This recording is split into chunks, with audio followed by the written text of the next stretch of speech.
2023-2024 Accomplishment Report. Niining si Manaha, padayon gihapong gitindugan sa Tibok Banay sa SP ang ilang mga maayong pananaw para sa Sibugay o gipahigayon ang 91st regular session of the 8th Sangguniang Panlalawigan. So I think essentially there's no problem with that because at the end of the day, it's the government institution beneficiary. And I believe the very purpose of that, because it is the program of the Philippine National Police now that we will put up a structure of building for the PS station, provided that the lot being connected with the PTV should be on there.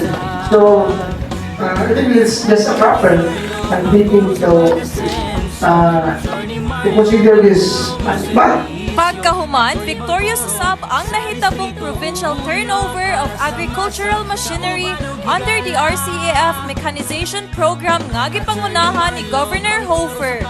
Present usab sa maong seremonya sina BM Oligario, BM Acosta, BM De Los Reyes, BM Escamillan ug uban pang personahe. Pagkahuman, gipahigayon usab ang committee hearing mahitungod sa issues and concerns for senior high school program nga gitambungan ni na BM Palma, BM Oligario, BM Yanga, BM Sinarlo, BM Javier, DepEd Superintendent Batan ug mga representante sa mga private schools ni ining probinsya.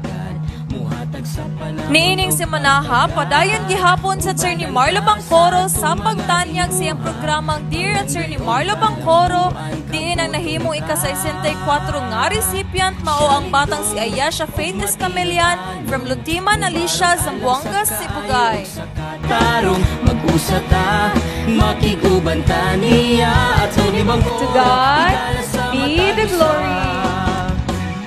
Attorney Marlo Bangcoro.